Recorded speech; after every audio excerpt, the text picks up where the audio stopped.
Well, hey folks, Real Aussie Witcher Ritlin. Here's another retro review of AWA Superclash 3. A week ago, as of recording this video, it actually was the 30-year anniversary, and oh, sweet Christ, if you think that Heroes of Wrestling was bad, it is bad. Never forget how bad that was. If you thought some late WCW pay-per-views were bad, oh, I got a treat for you. This is one of the worst, one of the top 10 worst main pay-per-views, main roster, main major company run pay-per-views ever. I mean, especially at least in the US. This was, my God, fucking terrible. The AWA did hold a few Superclash events. This was actually the second to last one. They held one in 85 that drew like 20,000 something people. They held one in 87 that drew like, I think, 2,800. This drew in a 9,500 seat capacity arena, the UIC Pavilion in Chicago, it drew 1,700 people. Somehow, the one in 1990, when, the AWA was basically on his ass, drew 2,000 people. I still have no goddamn idea. This had 12 matches and featured talents from the AWA, WCCW, only it was going under the WCWA because it was about to become USWA. Because of the whole buyout and Fritz getting out of the business and unfortunately all his kids dying. So unbelievably sad. CWA, CWF, and POWW, which was Powerful Women of Wrestling. It's a goddamn mess, and it's a goddamn ridiculous mess. You can not even take your eyes off of it. I mean, especially if you're an old school fan and you're trying to go back and watch more stuff that you might have missed when you were a kid. I was 7, almost 8 years old when this pay-per-view happened, and I didn't get to watch it in its entirety until now because it's been on the network for a while and I just haven't gotten around to it. I have seen the Kerry Von Erich versus Jerry Lawler match, but boy, let's just dive right into it. This is a goddamn mess. It was held by the AWA and was such a travesty, and it was known as pretty much the last big hurrah by the AWA because even though they would run shows, Vern Gagne pretty much stiffed everybody on their page. Jerry Lawler's talked about it and other people have talked about it. Oh boy, let's dive into a 12-match card, shall we? Don't worry, this isn't going to take very long because some of the matches only lasted about 4 or 5 minutes. I wish I was kidding.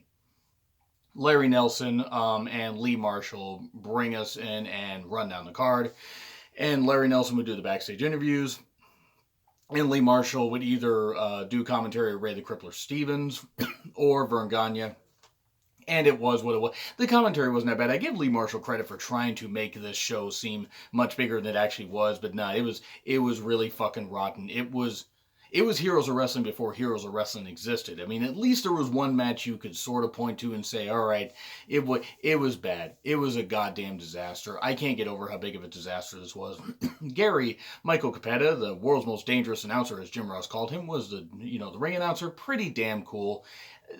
Gary Capetta, I think, one of the most underrated ring announcers, really actually is pretty goddamn good, and was on a recent episode of Jim Cornette's podcast. Really did a damn good job. Loved hearing his stories. But we get, so Lee Marshall and Ray Stevens on commentary for most of this, and then we get Vern Gagne chiming in here and there. We get Chavo Guerrero Sr., before he was Chavo Sr., Mondo Guerrero and Hector Guerrero versus Cactus Jack and the Rock and Roll RPMs.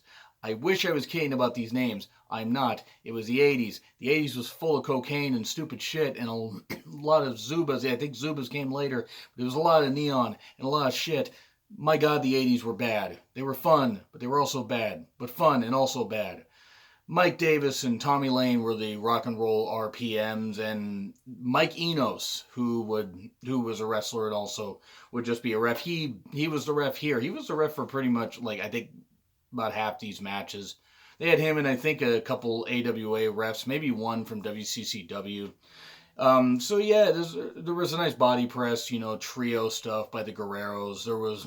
It seemed like there was dubbed in crowd noise though. And I don't know if that was dubbed in by WWE or dubbed in by AWA later. Because again, 9,500 seat capacity and you have 1,700 people there. You cannot pipe in enough noise, or you cannot have 1,700 people make enough noise to fill that pavilion. I mean, you just can't fucking do it.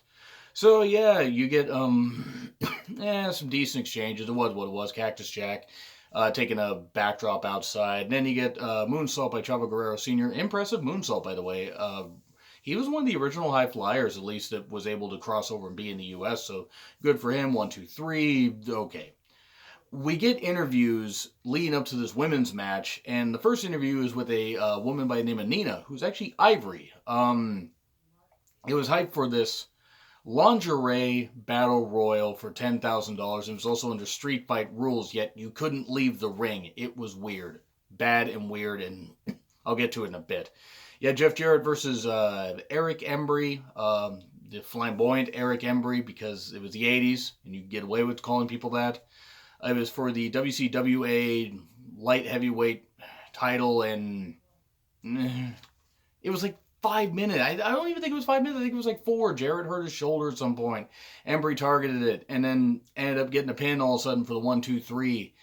It was kind of cool to see Jeff Jarrett as a, as a babyface here, but he couldn't draw sympathy with a shoulder injury, and he couldn't draw a goddamn dime. Yeah, so that happened, and then we get the Syrian terrorist, an actual name for a woman that's in this goddamn match.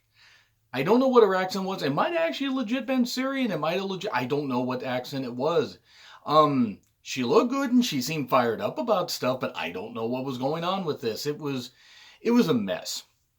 And all these women were from this Powerful Women of Wrestling promotion that a guy by the name of David McLean ran. I believe he also ran Glow originally. I felt bad for the women because the women seemed so lost. I'm sure they were excited to be on this big pay-per-view, but oh boy, we'll get to that match later. Jimmy Valiant versus Wayne Bloom, and it's over. Jimmy Valiant wins.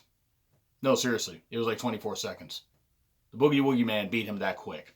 Wayne Bloom, not a bad worker, by the way.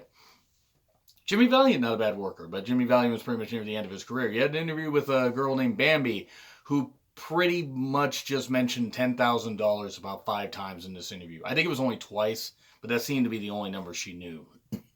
But then we get Iceman King Parsons from WCCW, and he was pretty much near the end of his career here, versus Brickhouse Brown for the WCWA Texas Heavyweight title. Too many goddamn titles in World Class at that point, when World Class sadly was on its ass. Just you see the heights that it hit. And then the deaths of the boys, and Gino Hernandez, and Bruiser Brody, and so many others. Bruiser, I think, by that point had left the company. Terrible about Bruiser Brody, and the fact that Jose Gonzalez never spent more than a day in jail is absolutely ridiculous. But anyway, I think King Parsons, Brickhouse Brown, it was a bit hard hitting. They hit some good shots, but it wasn't much of anything. It was not really that good of a match. It was okay for what it was, but they only gave him like 5 minutes. You can't tell a good story in 5 minutes. You just can't. They were just shoving these matches out there just to have them, and it was really sad. So yeah, a loaded fist by Iceman King Parsons for the 1-2-3, and then you get a lady by the name of Pocahontas, because racism, and Brandy May. They did more hype for this women's match, and then we get to, we're only in the 5th. By the way, the first 6 matches took place in the first hour. This is a 2.5-hour show. The first 6 matches were done. We were on in promo after the 6th match, I think, and I think it was 55 minutes in. I wish I was kidding. I'm not fucking kidding. This show is abysmal. It's almost great to watch. If you're an old school wrestling fan, get together with some of your buddies and just make fun and point out all the flaws. And I'm not saying the talents didn't try. The talents did try. But whoever booked it, Vern and whoever else did it, my God, terrible. The Top Guns, Ricky Rice and Derek Dukes, with Wendy Richter. Thankfully, Moolah did not try to screw over Wendy Richter here. And fuck Fabulous Moolah. I'm glad she's dead. Piece of shit that she was. Versus Bad Company, which is Paul Diamond, Pat Tanaka with DDP at ringside, and Medusa. Yes, Medusa. And it was a mixed tag match, a six mixed tag match for the AWA Women's title, which Wendy Richter had, and the AWA tag titles, which Bad Company had. What? I think that's what it was for, though it was a fluky finish. I don't know what this was. It was ridiculous. Wendy ended up pinning Medusa to retain the title, even though it seemed like Medusa had her shoulder up. So yeah, and then, the Top Guns take the tag titles. I guess they won them or they didn't. No one seemed to know. DDP didn't seem to know. Well, Diamond Dallas Page. That's what he was back then. He didn't get the nickname DDP yet. Or at least I don't know if he gave himself that nickname. I need to brush up on more AWA, but it's hard to brush up on that stuff and watch a company basically eroding so damn fast. But yeah, so nobody seemed to know if they won a tag title. So yeah, that was a fun thing. And yeah, we're just right rolling along with Medusa snapping afterwards and slapping all the bad company in DDP. That was pretty fun. Kerry Von Erich has an interview, and oh my god, he was so messed up. Listen to him talk. He was so messed up. I know he had that bad accident where he got his foot removed, foot removed and a prosthetic foot put on. It wasn't like he was out there hopping on one leg like Zach Gowen, but Zach Gowen had cancer, so that's unfortunately how, things rolled for him. Seems like he's doing well. That's good for him. This is going to be kind of filled with a lot of randomness because this show was not very good. So, yeah, Kerry Von Erich says, I'm going to beat Jerry Lawler tonight because it's a big unification match for the AWA and WCCW title. Ron Garvin versus Greg Gagne was the AWA International TV title.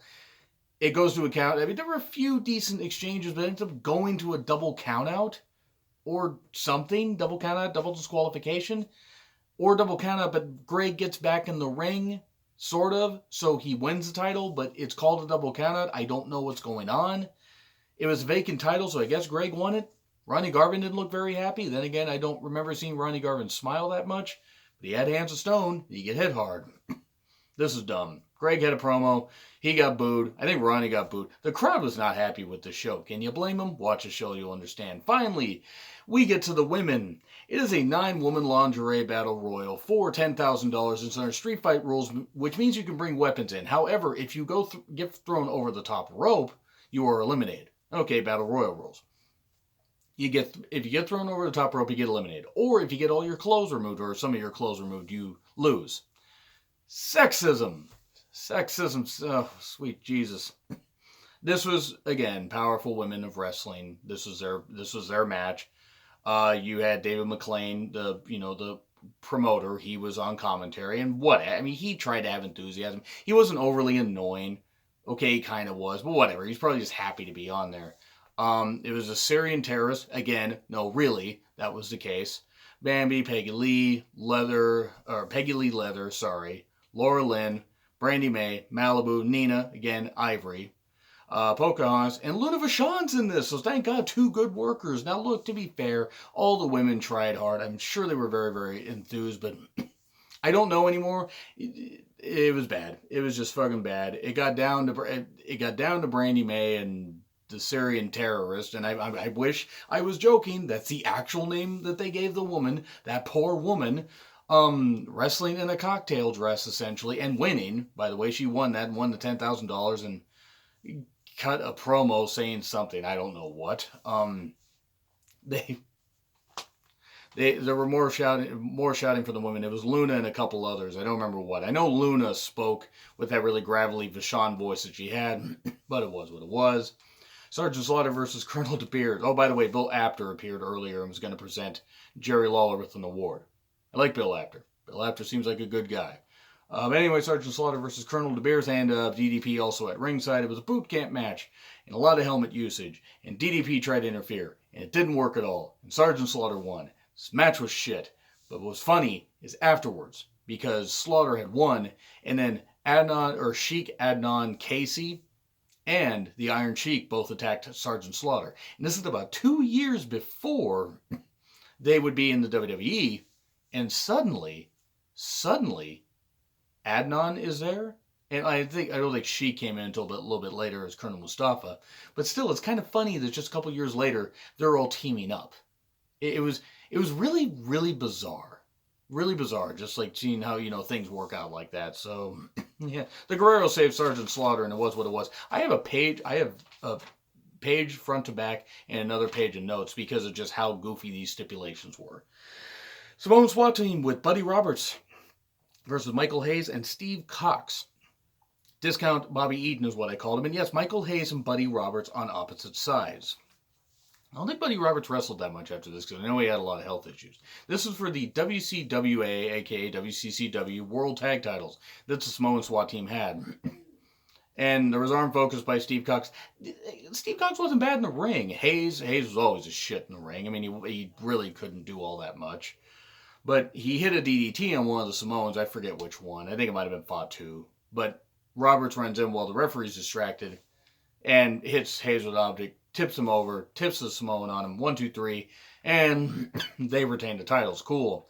Wahoo McDaniel versus Manny Fernandez. Well, they bled. Especially Wahoo. Wahoo probably shouldn't have been bleeding. Or wrestling by that point. Yeah, it was an Indian strap match. Manny talked to, confronted Fujinami. I believe it's Fujinami. Fujinami or Fujiyami. I think it's Fujinami. And Manny Fernandez was like, you've been ducking me, which I'm sure Manny was pretty over in Japan just as well, because I don't think he was that over outside of Dallas. He might have been over a little bit in Crockett, but Wahoo was bleeding a lot. It was sloppy, but then again, what do you expect? Manny still had a little bit left in him, but not too much. Wahoo, at this point, was about done with his career. He wins the match. Fujinami saves Wahoo, and he has and there's an interview with Wahoo where he's bleeding pretty bad. And they probably should have let him go and get medical attention if they could afford medical attention. Then we get Kerry Von Erich versus Jerry Lawler. It was a WCCW heavyweight title versus AWA title unification match. One of the I know that Jerry Lawler is seen as one of the biggest superstars of all time in the Memphis area, and for a lot of people, I just don't get it. To me, I don't get it, and I'm not knocking anybody if they like Jerry Lawler. I've never understood it. It is what it is. I mean, he was the AWA champion at the time. Kerry was, of course, a world-class champion, and it was sloppy. Kerry had cut his arm, getting all excited backstage, so they had to work that in there because Kerry was messed up beyond words. And I know he had a lot of personal strife because of losing his brothers and stuff like that and all the adulation. But it's just, my God, he couldn't keep his head on straight. It's just sad, especially since he died, I think, at like 33, 34. But yeah, Kerry's arm got cut. They had to factor that in. And then he got busted open along his face. And like they worked it into the match where he's like bleeding over the eye and stuff like that. And they worked it in where it was really sloppy. This match could have been cut down by like 3-4 minutes. Maybe 5 even, with how many sloppy spots they had. But Kerry had the claw on, and Lawler struggling. Lawler gets to the ropes. Kerry pulls him out, gets that, and gets the claw. And the referee kept checking on Kerry's eye this whole time and other times, and finally stops it due to loss of blood. Despite the fact Kerry's face had been covered for about 10 goddamn minutes, the mat was stained with it. And there was still a match after this. So Kerry loses. Jerry wins and doesn't get his Superclash 3 payoff, which I don't blame Lawler for being upset about that. I would be upset too. I'd be upset at anybody that didn't pay me, especially a show that was allegedly that big. How this show got lit, or greenlit for pay-per-view coverage, I will never know, because it was doomed to fail. So yeah, Lawler antagonizes the crowd afterwards. So Kerry loses, but doesn't lose. It's just due to blood stoppage. There's going to be a rematch at some point. Okay, yay, whatever. And then we get the Rock and Roll Express versus the Stud Stable, which was Robert Fuller, Colonel Rob Parker, and Jimmy Golden. And there was a lot of stalling because half the crowd left. There wasn't that much of a crowd anyway, but there were more empty seats by the time this match started. The crowd was dead. There was some cane usage by the female valet that they had, the Stud Stable had. I didn't commit her to memory. I'm sorry. She didn't seem bad, but I just didn't commit it to memory. There was a double DQ, I think. I'm not sure exactly. Double DQ, double countout, something. And that was the end of Superclash. That was the end of Superclash 3. It ends with Lee Marshall saying it's the most historic night in the history of wrestling for the wrong reasons. Because this just proved that AWA didn't have it anymore. World Class was on its ass, and those other promotions, just nothing. It was like 1/5 of each promotion trying to come together to make a whole promotion, and it didn't even work. It might even been 1/6. I mean, it wasn't even like one promotion, an entire whole promotion put this show together. It is bad. It is a train wreck. Read up about the history of Superclash 3, more. I mean, I'm not going to cover it all here, but it just is really, really bad. It's like Heroes of Wrestling 99 bad. And the sad thing is they had more guys that were actually in better shape at this point, not past their prime, than Heroes of Wrestling did. And it was really, really bad. Now, I may eventually, at some point, watch Superclash 1 and Superclash 2. And if WWE ever puts it on, if there's tape of it, Superclash 4. Yes, I will watch Superclash 4. I'll do a reflection show of those at some point. But yeah, I just wanted to do this just to have fun. So yeah, it's about a 20-minute review and me ranting a whole lot about it. That's all I gotta say. Should you watch the show? If you're still watching this review by this point, thank you guys very much for sticking through it. But it's bad. It is explosively bad. It is really bad. And that's no fault of the talents. They did the best they could, but it was shit. So anyway, that's what I gotta say. Agree, disagree with what I said. Like, share, subscribe. Twitter handle in the description. Been real honest with John Ritlin. I will have more retro reviews, some WCW ones coming up, and in later in the month and into next year, like the Finger Poke of Doom and Foley's title win. I will have that up at some point in the beginning of January. Anyway, see you soon.